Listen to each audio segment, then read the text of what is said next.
This podcast is brought to you by the North Dakota Petroleum Foundation. From heating our homes and powering our vehicles to cell phones, clothing, and medical equipment, oil and natural gas makes everyday life better. North Dakota Oil and Natural Gas, advancing the possibilities. Learn more at ndpetroleumfoundation.org.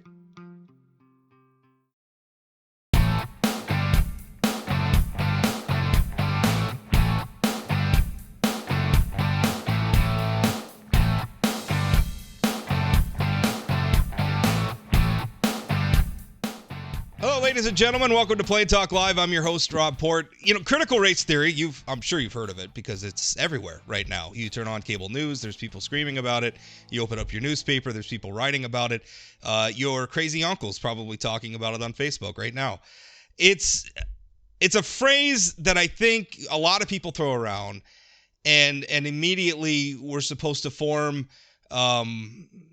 camps, right? Because that's what we do in American culture. A term emerges or a topic emerges, and then thought leaders, I don't even want to call them thought leaders, maybe political personalities, because I don't know how much thinking these people do sometimes. They stake out a position right and left, and then the teams form around those positions. And I don't know. I think the meaning of the word gets lost in it. Critical race theory is something that interests me because on one hand, I am very interested in teaching historical truth. I remember the education that I got coming up in the K through 12 system about America's founding, and I got all the usual stuff. Abraham Lincoln never told a lie. George Washington and the cherry tree. America loves its creation story, and we should love it for a lot of reasons. America's a great place to live, and the ideas that America has aspired to since its founding are wonderful. But what we can't ignore is how often we have fallen short of achieving those ideals. And we've fallen short quite a bit. There's a lot of uncomfortable things. So to the degree that critical race theory is about forcing ourselves to confront some of those uncomfortable truths, I'm for it. To the extent that critical race theory is the promotion of ideology, that to me is a different matter. Here to talk with me about it is my good friend, Dr. Conn. He is a professor of teacher education at Minot State University, and he says he is for critical race theory. But before we start talking about this, Dan, I think we need to agree, what is critical race theory? What does it mean to you? Oh, thank you for having me on the show. Great to talk again, and what an important subject. So to me, and I'm into critical race theory, I use it in my research, and a definition in short is it comes from critical theory, and critical theory looks at systems and wonders, are they just systems? Are they fair systems? And so critical race theory in particular grew up actually in the United States in the 1970s and into the 80s. But in particular, what it looks at is, are our systems fair for people on the basis of race? And so what distinguishes it from maybe other aspects, it tends to be a little bit more revolutionary in tone because it's talking about systems and you're being critical with systems. It also doesn't like colorblindness. You'll notice critical race theorists avoid being colorblind, and they talk about why it's important to identify race and talk about race. And then finally, I think a distinction is critical race theorists are also critical of Democrats and liberals. And you'll notice that in our book, for example, we use critical race theory. We're very critical with President Barack Obama's education policies and race to the top. And we're critical with Bobby Kennedy and Lyndon Johnson and others. So, and we're critical with Republicans too, but it's a little outside of the partisan realm. And so from my perspective, I like it because I feel like I can, hit from both sides and be honest. And we were talking earlier about being honest. I think it is very honest. If we were to give a critique to it, sometimes it lacks evidence, and sometimes it's weaponized as well, which we'll talk about. But that's the answer in short. Yeah, the problem is that there's a discussion that has started about critical race theory, and a lot of it's now happening. I think a lot of the first time people are hearing about it is it's hitting like their cable news screens, and so it's become this new sort of existential threat, right? Because we always have one of these outrage. It was Common Core. It's all these things, and people, get upset about it. And I do agree with you. I think you said something interesting about how it can be weaponized, and I struggle. Well, let's get back to the idea of critical theory, because I struggle. I understand. Yeah, because to me, one of the struggles in public policy, which is the area that I deal with the most, is that we make public policy for the aggregate, right? We look at data, we look at trends, but we all experience public policy as individuals. So I get very, very suspicious, or not suspicious, because there's not really any other way to look at it than in the aggregate, right? If we're trying to make public policy, or in this instance, if we're trying to do research or academic work or philosophical work, it's hard not to think about everything in the aggregate. But we think about it in the individual. So if, for instance, when people talk about like systemic racism, you could say for an absolute fact that throughout human history, or maybe not all of human history, but certainly relatively modern human history, white males have been at the top of the heap, right? Depending on which part of the world you're talking about, white males top of the heap, no question about it. From there, I have a problem when we start making judgments about an individual and saying, well, because you're a white male, you're privileged. Now, is that true in the aggregate? Absolutely it is. Is that necessarily true for the individual? Well, a white male who grew up the child in Appalachia of two meth addicts who had to fight their way out of an impoverished community and had to work their way up and take, to get themselves an education and get themselves a career, they probably didn't feel that privileged. And when you tell that person, well, you're white male and you're privileged, and therefore it's almost like, that's the thing. You're right in the aggregate, but you're wrong for the individual. And I think that's where a lot of people struggle with critical theory and maybe critical race theory specifically, is that it talks about networks. And I think what gets lost in the shuffle sometimes is that people have individual experiences that just get kind of steamrolled. Absolutely. Yeah, I think you're right about that. And there's a lot of nuance. I'm also just thinking, I know you're into history. So if we look at the Chinese Exclusion Act, when I first read it, when I taught history, you would say, weren't they racist to pass the Chinese Exclusion Act? But what people don't talk about was these railroad barons were bringing in Chinese workers to replace the railroad workers. And so they wanted the Chinese out so they could have their jobs back. And anyway, if you kind of look at it, the barons were exploiting everyone. And I think, to your point, corporate media and others use critical race theory so that we argue with each other, so that we, get angry with each other, so that we hate, and I think that's part of the problem.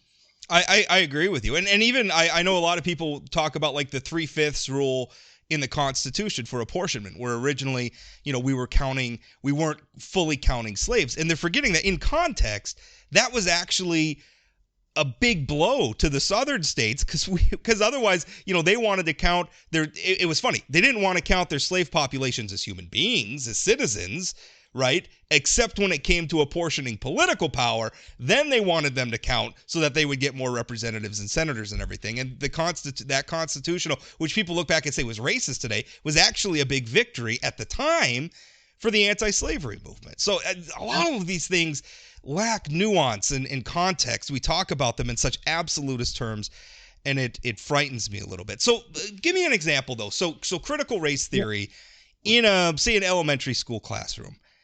How would this be applied? Okay, yeah, I'm glad you brought that up. I was going to, this is a book written by my friend, Dr. Joseph Flynn from Northern Illinois University, but it's called White Fatigue, Rethinking Resistance for Social Justice. And what he says is in schools, a lot of times teachers don't know how to talk about race because it's been reduced to taking a diversity class. And there's like this checklist of like, during Black History Month, we're going to talk about Martin Luther King and Rosa Parks. And, on Cinco de Mayo, we'll talk about Mexico and being Latinx and all these things. But there's not like nuance, like you said, and not really dialogue. It's just coming top down. And that's part of my critique to.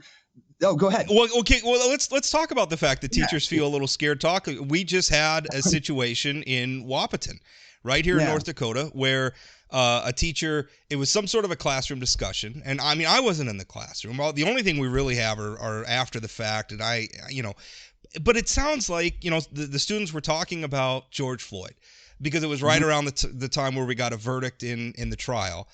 And some of the students were talking about it, and some of them got into the discussion, and they stood up and they started, sort of reenacting, I guess, what they thought had happened with George Floyd. And the teacher I think realized, hey, maybe this is getting a little carried away or whatever, and that teacher ended up getting attacked on social media. There was a whole campaign. People were saying, oh, she ought to be fired and everything. And I'm thinking, listen, the kids were doing what's natural. The George Floyd news, the trial news was everywhere. Of course, they were hearing about it. They wanted to talk about it. And the teacher was there, and it sounds like when she felt like it was getting a little too far, she got him back on track. But why are we getting upset? I mean, to me, that's one of the things, you should be allowed. Like, I don't blame teachers for being afraid of tackling some of this stuff, because you say one thing, and it goes through the telephone line, and some parent at home hears about it, and now they're blowing you up on Facebook. How can you have candid discussions about sticky topics in an environment like that? Yeah, no, I totally agree. And I think that's kind of the point of this white fatigue is not only students, but teachers grow up in this system where they feel ill-equipped to talk about race, and they don't want to offend people. And it's like walking on eggshells, and not just for students, but teachers. And so to Flynn's point, you become fatigued. You don't want to talk about race. And it's not necessarily because you're racist.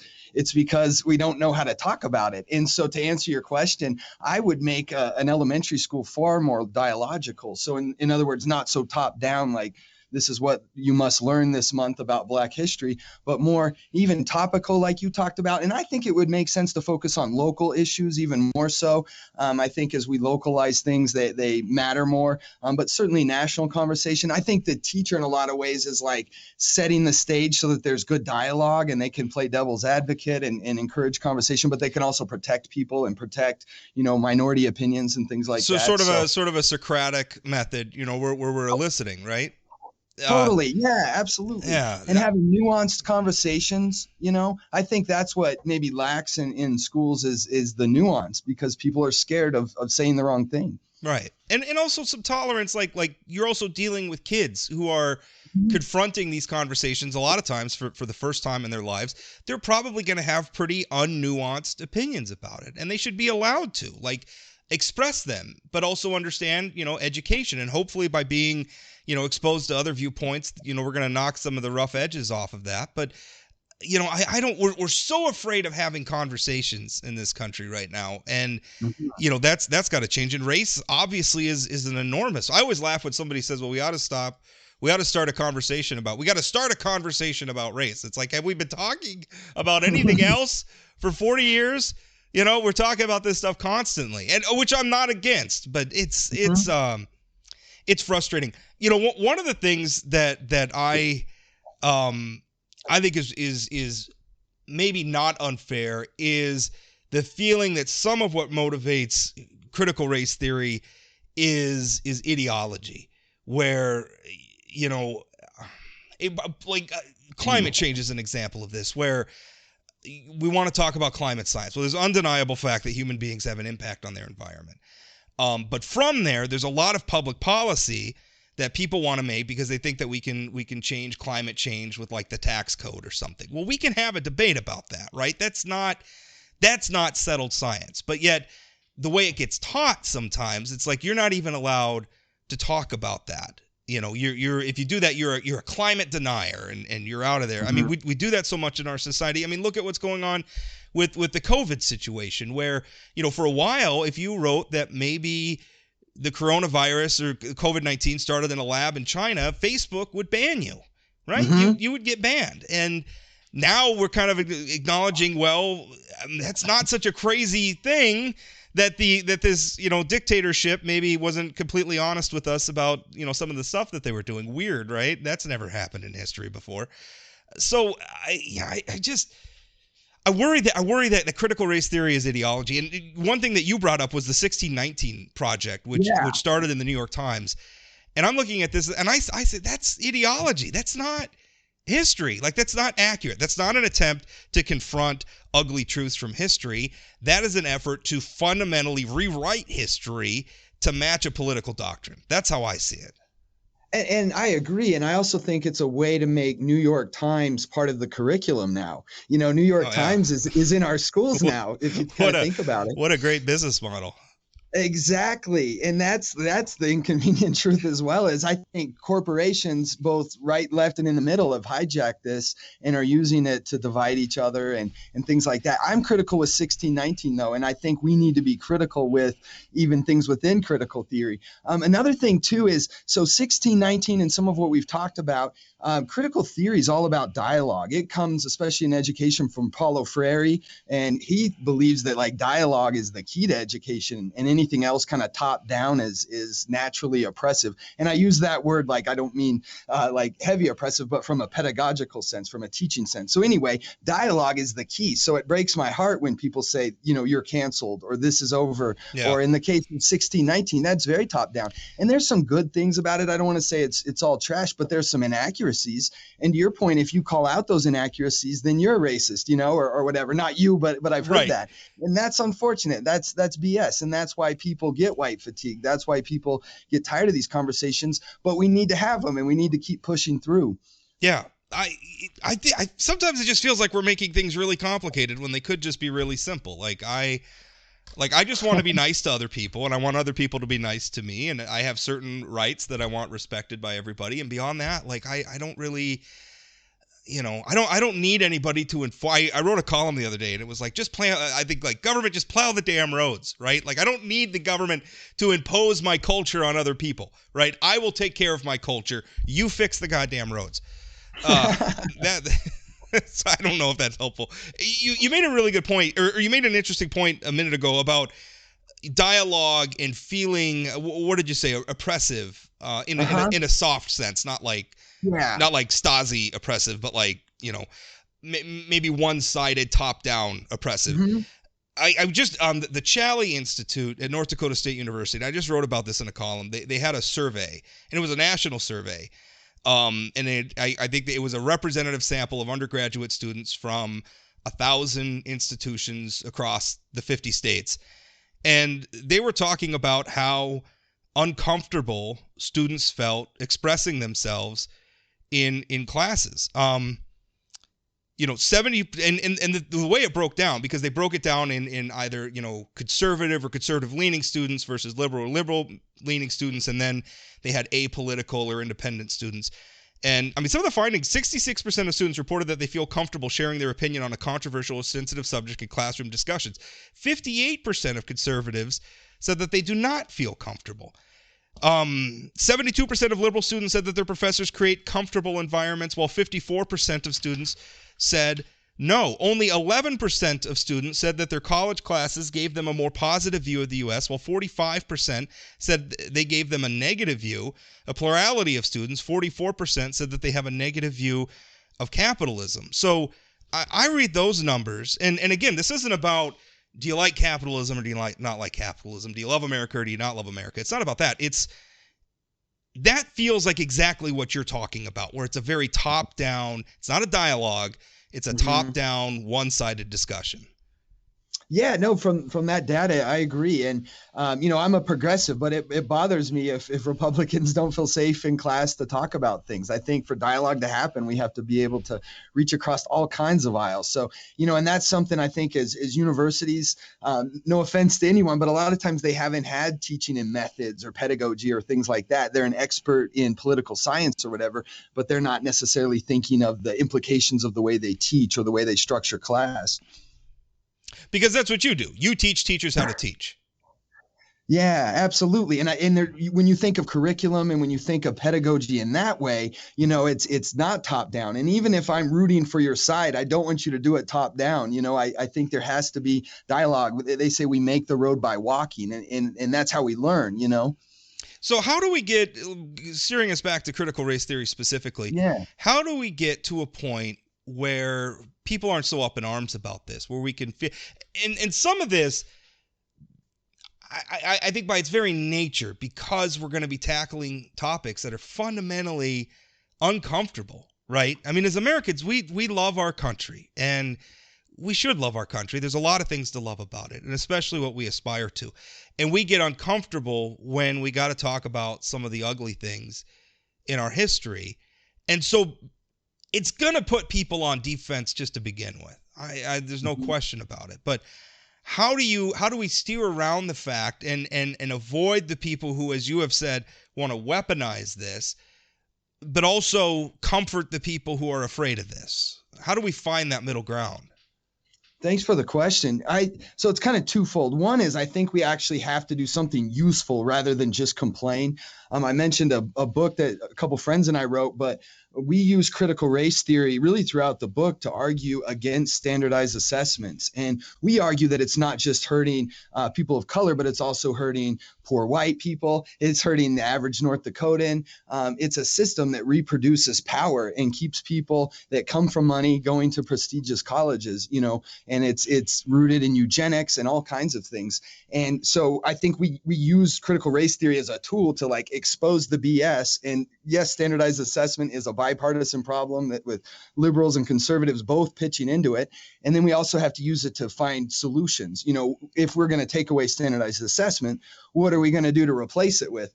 And, thinking of critical theory, we want to make sure that it's not racist. We want to make sure that it's fair for people and that it's not rooted in eugenics or other things that reproduce the current power structure that keeps, people of not just white males, but super rich white males in power. And so anyway, I think it has a lot of application. And then on a more practical use, like in the classroom day to day, I think it's all about dialogue and it's about preparing teachers as we think about it, how to have dialogue, how to pay attention to the local curriculum. But I also think as we get away from standardized assessments, we'll have more of an opportunity to engage in local affairs because race is all around us, but we could do positive things with it, That's my thought. William says in the chat, he says, the most damning element of critical race theory is its opposition to colorblindness. Critical race theory actively promotes racial discrimination. So he's being, you made that point earlier on where you were saying that the critical race theory, it doesn't, honestly, I don't like the colorblindness thing either because I think it's stupid to ignore the fact that I am a descendant of Scandinavian immigrants, right? Like I'm about as white bread as you're going to possibly get, right? Or if I'm talking to somebody else who has a different, life experience or whatever, why should we ignore those differences? They're reality. They're facts. So like colorblindness is not reality, right? Colorblindness is like a video game where you're dealing with like artificial intelligence or something. Real life is individual, which is what I got to. I don't like treating people as groups. You're an individual. That's how I want to treat you. No, that's a great question because that is a lot of the pushback to critical race theory. But I'm with you, and I think some of that language actually came from liberals, from the left, being colorblind. I remember even Jesse Jackson talking about that, and I don't want to fault him too bad, but that's just where we were in history, and we thought, oh, be colorblind. But when you do that, you don't take into account all the nuance, and it's not like we should like just constantly walk around worried about saying something racist, but we got to account for race. We got to, it makes sense. It factors into decisions. Well, it does, certainly. And one thing, though, that I think people get afraid of, because this gets called out where it's like, well, it's just you white males, and you don't want to let go of your privilege or whatever. But there is, I think there is a valid concern, again, that if you treat somebody in accordance to the group that their skin color or their gender or whatever lumps them into, and you don't treat them as an individual, how is that fair, right? I mean, that's the other thing, though, is that if you bring race into the point where, like intersectionality is a part of it, where we create, I guess if you don't like these terms, but like a hierarchy of grievances almost, where you fall, somewhere on this spectrum, depending on like maybe your religion and like if you're Muslim or your skin color or your sexual orientation or any of these characteristics. And it's like some people have more grievance than others. And I hate it. I hate it, Dan. I don't want to treat people again as their group, because somebody who's black may have come from a very rich family, right? Like my dad was a federal judge and I had a great childhood, right? And we can still acknowledge that that person walks into a grocery store and has people look at them suspiciously because of their skin color, and that sucks, and we could talk about that, and it's terrible. But also like saying, well, that person deserves, you know, special treatment on a college application, but this white male who was poor and had drug addicted parents who had to fight his way into college, he doesn't get preferential treatment because he's white. That is an injustice. Mm-hmm. And so when we bring race in and talk about like that's not ignoring race, right? Like, but I feel like that's leaning into race too far. No, I think those are all fair points, and there's a lot of nuance as we have these conversations. And like you said, if you walk into a grocery store and you're white, yeah, absolutely, you're going to be less likely to be suspected, and things like that. And absolutely, there are other inequalities and other disparities. I think, going back to our earlier conversation, often we're pitted against each other, and whether it's the media, whether it's the boss man, whatever, they get historically poor whites to fight with people of color, for social supremacy within the bottom rung of the ladder, while the people on top laugh at us. So I think it's unfortunate, and like you said, you don't want to lump people into a group. I do think, though, we got to account for it, particularly with policy. And something that Ibram X. Kendi brings up a lot is it's not so much that racist people make racist laws. It's more like racist laws make racist people, and sometimes without them even knowing it. And when I say racist, I shouldn't use it like a noun. I more think of it like a verb, like you might have a racist thought or you might do a racist action. And I think anybody's capable of that. And Kendi's really clear. It's not like it's just white people that do racist things. People of color do racist things, and sometimes inadvertently. If I could give just a quick example. So in the Supreme Court decision of 1954, Brown versus the Board of Education, they brought these little schoolgirls in. They were little black girls, and asked them which dolls were prettier, and they chose the white dolls. Now, to me, that's like a racist thought, to think that white dolls are prettier, but they were conditioned to think that way by society, by the implicit messages that they got growing up. And you don't blame those girls, but I agree that society contributed to the thought that the white dolls are prettier.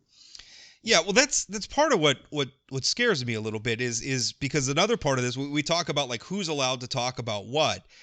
And so if we acknowledge that anybody's capable, I mean, you look at the way immigrants organized themselves when they came into the United States, right? And you have communities like little, Chinatown or Little Italy, right? Or, I mean, what was that? That was people who had a shared cultural experience, right? They shared language, they shared food, they shared, their appearance, and so they organized themselves that way, and they had a bias for their own culture. And unfortunately, most of the time, the larger society around them had a bias against them, which also probably, inspired them to form those enclaves. But what worries me is that if we start saying, I feel like that's almost a recognition that if a lot of the people who are leading this and are the loudest on this, are they recognizing their own bias? Are they recognizing that we could go too far and let the pendulum swing too far in the other direction to where we're creating more injustices? And I don't want to. Here's the thing, and especially when it comes to curriculum, I think it's fair to say we could bring this back to critical race theory instead of maybe the larger race issues. With critical race theory, I think it's fair to attack a myopia about the way we talk about American history, because that's the big place where it applies is American history, right, or history in general. I think it's right, especially when it comes to American history, to replace a myopia that it exists where we're only focused on the good stuff. What I don't want to do is just replace that with somebody else's myopia, and I'm afraid that we're going to do that. That is a fair concern, and I worry about that. And that's especially my concern with the corporate aspect of this. So let's say New York Times gets mandated, 1619 in every classroom. Do you really want New York Times controlling your curriculum? And I also think, to your point, Rob, in addition to history, there's a lot of current events that it might be appropriate for, so that kids, which is just the first draft of history, right? Yeah, absolutely. No, but I think you're right. We shouldn't just replace one, BS with another BS, but instead seek truth and seek nuance and seek that there's a plurality out there of experiences, of opinions. Even in Black history, I'm thinking like Booker T. Washington and E.B. Du Bois, those are two very different versions of what, Black people should do going forward. And I like for kids to see that argument and it point out that it's more than just two people. There are many arguments out there, lots of perspectives. We have a comment. It says those enclaves, talking about what I was talking with immigrant neighborhoods.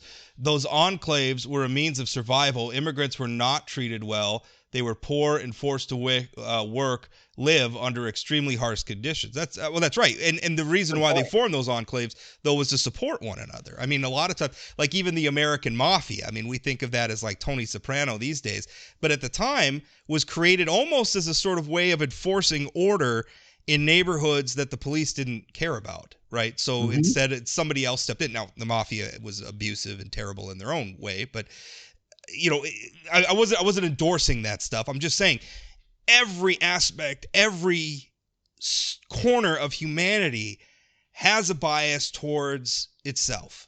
Humans, I think, are inclined to just want to seek out other people who look like them, who live like them, who share their same values. That's a normal thing, and even, I would argue, not a necessarily unhealthy thing. I don't know that it's not an inherently bad thing. It's just a thing that we do. Sometimes it needs to be overcome so that we can broaden our thinking, but it's not an inherently negative impulse. Absolutely, and that's community, in a lot of ways. Yeah, exactly. That's what that is. So one thing that I thought of when I was talking about this with Jess, who, by the way, was a student of yours. I suppose I should probably disclose that. Jess, right on. she's on her way to becoming a teacher herself, and she was one of Dan's students. But her and I were talking about like when I went through and I took North Dakota history, and I think at the time we got that in like the 4th grade. One thing that we didn't talk about at all. I mean, we talked about the fact that Native Americans were here, and we talked about their cultures, and we talked about, we fought wars against them, and then they ended up on these reservations. We didn't talk about what was really, in a lot of ways, the cultural genocide. Well, I mean, literal genocide, obviously, but also like a cultural genocide where we had not just the government, but like these boarding schools. There's a lot of things in the news media right now about that. In Canada, where they found a boarding school and they found like a mass grave, and there were dozens or hundreds, I'm forgetting the number, of bodies. I mean, it was terrible. And over 250 bodies. Okay, yeah, that's the number. It's horrifying, right? So, I mean, maybe do we need to expose 4th graders to all of that? Maybe that's something that can come a little bit later when they're a little bit older. I don't know, but I'm kind of in favor of starting early and saying, the American idea, and America's a great country, but boy, we did a lot of horrible things along the way. We're as flawed as any other member of humanity. I mean, that's the stuff I want to talk about. So if critical race theory is about that, then I'm for it, and I don't think we should be afraid of that. And to the extent that people are defensive about that, tough titty, right? We're gonna teach the truth, but Amen. And if I could add to that, Rob, where I think it could be applied in a positive sense is often we think of Native Americans like from a deficit, or like people that were exploited, which they were, people that were lied to, which they were, etc. But not always like what they still have to contribute. And there are a lot of hilarious Native American comedians out there, for example. They have great gardening techniques. There are great writers that won, awards and things like that. And I think also as teachers, just bringing up, like, they're not just like these extinct people. They still live here. Yeah, well, right. Yeah, I mean, they're still here. There's still people that speak Lakota like today. Treaties are still relevant in modern political debates. The hell do you think these pipeline protests are all about, right?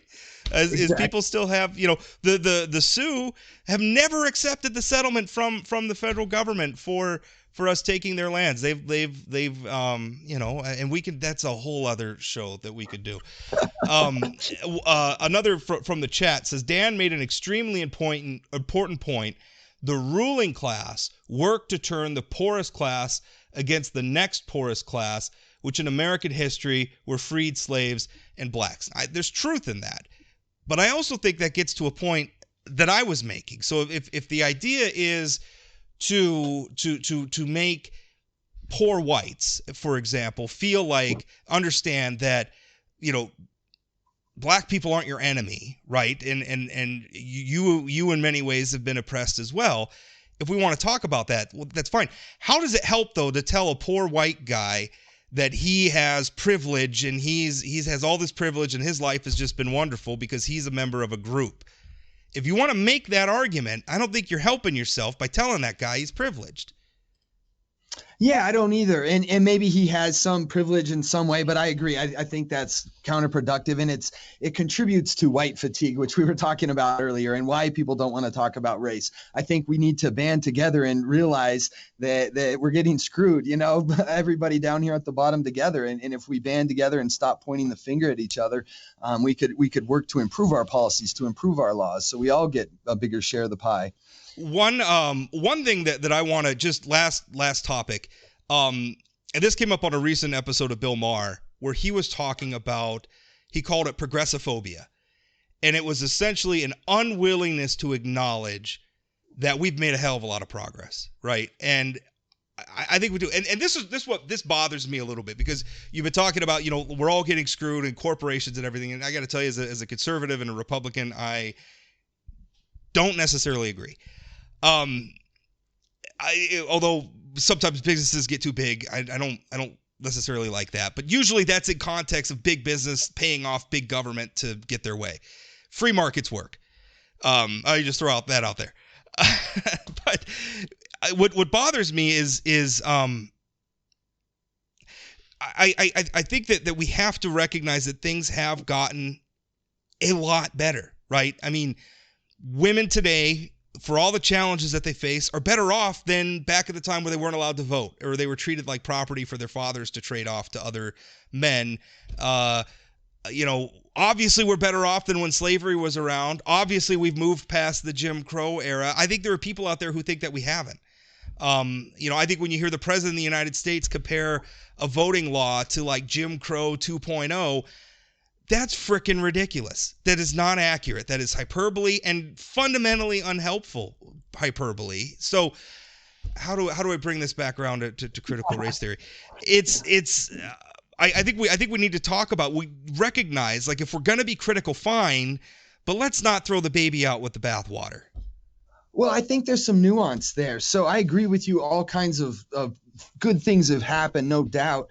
But in terms of like wage disparities, that's pretty high. And it's gotten pretty high over the last 40 years. And I think that both Republicans and Democrats have passed a lot of neoliberal policies that benefit those at the very top. And it goes beyond just capitalism. It's this crazy, like, we're going to prop up corporations and bailouts to the banks and make sure that if there's which a I would COVID point out relief are not free markets. Like bailing, like free markets is you let businesses fail. Right? Like if you're running your business poorly and you make loans that you shouldn't have loaned, then fail. Right? That's how capitalism is supposed to work. People blame capitalism for things that the government is doing, and then we call it capitalism because they're doing it on behalf of corporations, which is not capitalism. I think neoliberalism is like a bad version of capitalism that has led to all these things. But I get your point. Yeah. And anyway, I think those policies have been bipartisan in nature, and that's the problem. And I also think, as we're thinking about the world and whether it's better, I think we've had a lot of symbolic good things happen, but there's still a lot of work to be done, and especially in terms of schools and access to education. Young people have such a hard time affording a house now. It's like an ongoing joke. If you're under 35, like, you're just going to be renting for the rest of your life. Like, these are not good things. We want people to feel like they could achieve the American dream. Well, right. I mean, that's what, and again, what America aspires to is all men are created equal, right? Founding words of our country. Now, we've fallen short of that all sorts of ways, even by the fact that we're talking about all men are created equal, right? Even that right there, his beginning is a little bit problematic. Although I think they were talking about mankind, I don't know, it's outdated terminology. But, we aspire to that. So I am in favor of anything that gets us there. Like, I want everybody who could go out and if you work hard and you're honest and you try, that you're going to find success. That's what I want. We're never going to achieve it because life is imperfect. But, I think we can get close. We can get pretty damn close. I think we are pretty damn close. And, I want to treat both sides of this. We've made so many mistakes in the past, so we should never forget them. And human nature has built into it some things that can lead us down to some very ugly roads. And those things in our human nature need to be resisted and overcome through enlightenment. But I don't want to go down a road to where, again, we're replacing one myopia with another. I think that's fundamentally, and I'll let you have the last word, Dan, but fundamentally, that's not the road I want to go down. I don't think that helps anybody. Absolutely. Well, thank you for having me on, Rob, and such an important topic. Final words. I think critical race theory is actually a very helpful tool, and we could use it in good ways to build a better union. I will say, though, like to critique the left as a progressive, that we use it to weaponize. And an example is the Biden administration. When he picked his Secretary of Defense, General Austin, he was just coming from Raytheon. And if anybody questioned that, they would bring up race and how dare you question that. And that's where we have to be smart and not just, go after every little thing. Those of us that want everybody to be treated equal, don't fall for those tricks by politicians and corporate media. Use your brain, because we really can do this, but we can't fall for those little traps. And also, let's remember that like, we're not going to get equal outcomes. We're never going to get equal outcomes because we're individuals, and individuals make choices, and some individuals make bad choices. I've certainly made my share of bad choices. And that's going to create unequal outcomes. And also, we're just going to be different people, and that's okay, right? One of the things where we're talking about, like, conservatives feel uncomfortable in the classroom, you're not going to convert those conservatives to be liberals. I mean, some of them you are, and some of the liberals are going to become more conservative as they age or what have you. But the thing is those people don't go away. And we do that a lot in our society. We're like, when somebody wins an election, and it's like, well, that's the last election ever. It's going to be our way or the highway forever on. No, all those people who voted for the other person didn't just disappear. They're still living next to you in your communities, and you're going to have to figure out how to live with them. So that's the thing is that's the society we need to live in. And if we can confront uncomfortable truths to help us understand each other better and how to treat each other better, I think that's what that's what every reasonable person wants. Yeah, absolutely. How about more dialogue and less just assuming of people and shutting them down, but let's have conversation. Right. That's the key. Right, like this one. I feel like this was a good conversation. Dan, thank you so much. I appreciate it. And good luck. Oh, plug your book one more time. Where can people find it? Okay, so you can find it anywhere. My author name is Daniel R. Conn, and it's Unraveling the Assessment Industrial Complex, Understanding How Testing Perpetuates Inequality and Injustice in America. All right. Well, I have not read it yet, but I'm going to. Dan, thanks for your time. Thank you. Appreciate it.